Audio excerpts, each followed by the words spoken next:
Hola chicos, avanzando con nuestros temas de geometría, hemos llegado al teorema de Tales. Como ustedes lo vieron en los videos y han expuesto sus preguntas, he sacado de ese banco de preguntas las que me han parecido más relevantes. Una de ellas dice, ¿qué son triángulos semejantes? Los triángulos semejantes son aquellos que tienen ángulos iguales y sus lados son proporcionales. ¿Cómo puede ser esto? Si yo tengo aquí un triángulo, el triángulo que se denomina ABC. Por cierto, un triángulo se nombra colocando nombres de letras en sus vértices. Y los lados de un triángulo llevan la letra del vértice, pero en minúscula. Por ejemplo, este es el vértice B, este sería el lado B. Este es el vértice A, su lado opuesto es este y este se llamaría lado A. Este es el vértice C y este es su lado opuesto. Este lado se llamaría el lado C. Ahora, los triángulos semejantes se obtienen cuando trazamos una línea paralela a cualquier lado del triángulo. Por ejemplo, si a este lado yo le voy a trazar una línea paralela. ¿Qué obtengo? Obtengo otro triángulo. Es decir, que el triángulo ABC es semejante a este pequeño triángulo, al que le llamaremos A', B', C'. Este sería A', B' y C'. Estos dos triángulos son semejantes. Tienen los mismos ángulos, como ustedes pueden ver, pero el tamaño es diferente. Esta recta paralela puede ser trazada en cualquier posición. Por ejemplo, tengo el triángulo en esta forma y voy a trazar una recta paralela a este lado de la base.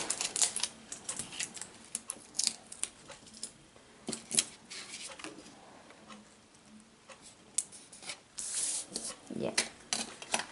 Al trazar esta recta paralela,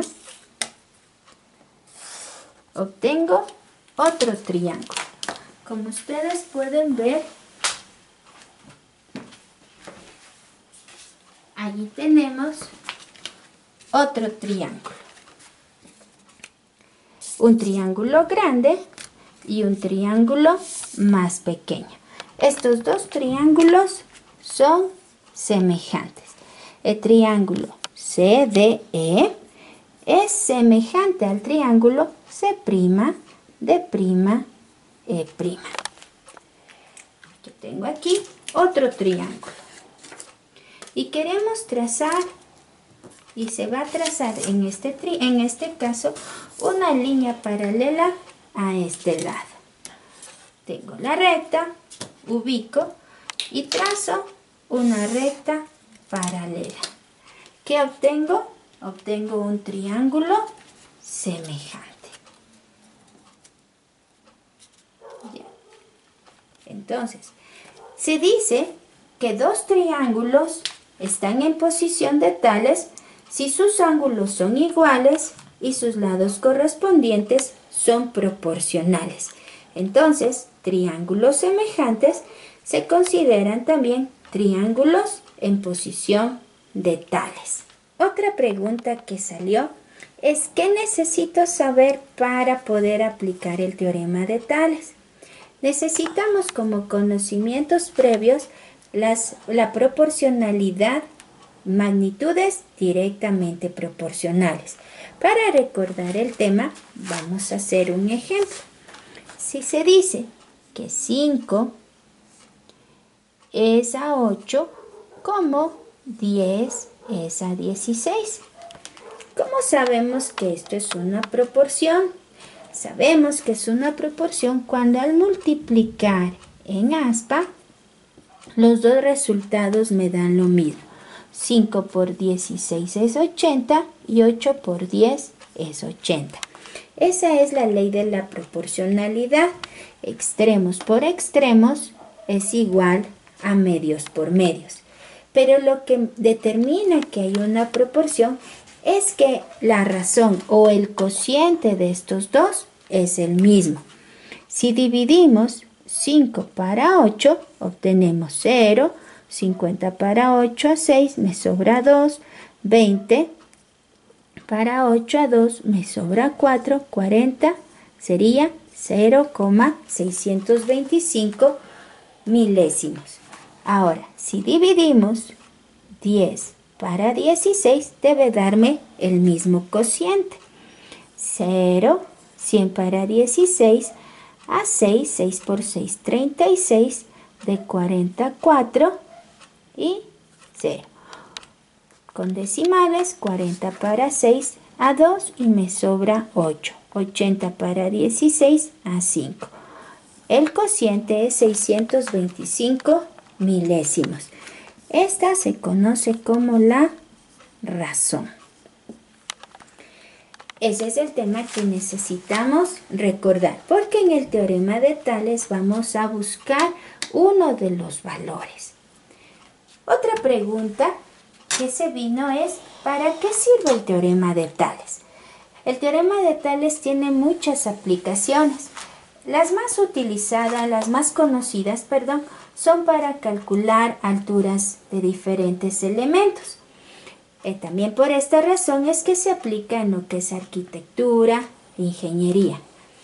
Bien, con esto vamos ahora a la práctica. Un ejercicio aplicando el teorema de Tales. Aplicación. El teorema de Tales se considera el teorema fundamental de la semejanza de triángulos y establece lo siguiente.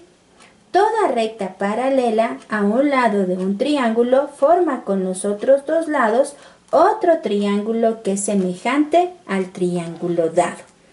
Entonces, vamos a determinar un ejercicio práctico. Veamos. Como ustedes habrán leído o habrán visto en los videos, el teorema de Tales surgió cuando a Tales se le desafió, según cuenta la leyenda, a calcular la altura de una de las pirámides egipcias. Entonces él usó la sombra para hacer este cálculo. Tomemos como referencia esto. Digamos que del piso hasta la copa del árbol hay 6 metros. ¿Ya?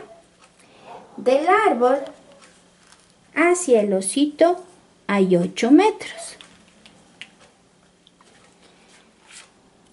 Y vamos a ver qué pasa aquí. ¿Qué se forma? Del osito hacia el piso, hacia el suelo, hacia la sombra del osito, digamos, proyecta una sombra de 4 metros. La pregunta es, ¿cuál es la altura del osito? Como ustedes verán, se han formado dos triángulos semejantes. Un triángulo grande y un triángulo más pequeño.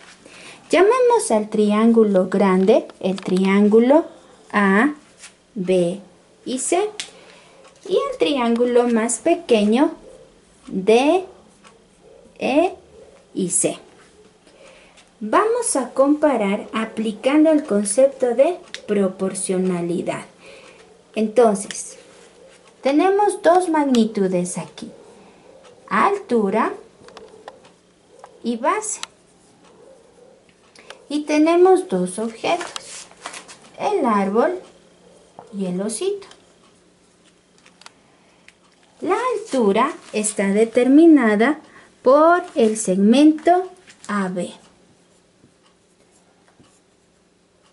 Y la base está determinada por el segmento BC. Ahora vamos con el osito.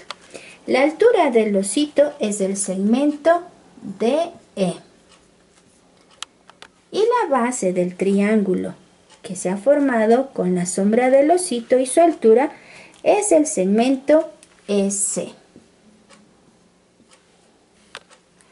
Entonces decimos que AB es ABC como DE es AEC. Reemplacemos estos valores para encontrar la altura del osito. El segmento AB es 6, el segmento BC es 8 más 4, el segmento DE no lo conocemos y el segmento EC es 4. Resolvamos. 6 es a 12, como X es a 4. Por lo tanto, X es igual a 6 por 4 sobre 12. La sexta 1, la sexta 2, la mitad 1, la mitad 2. X es igual a 2. Entonces, la altura del osito es 2 metros.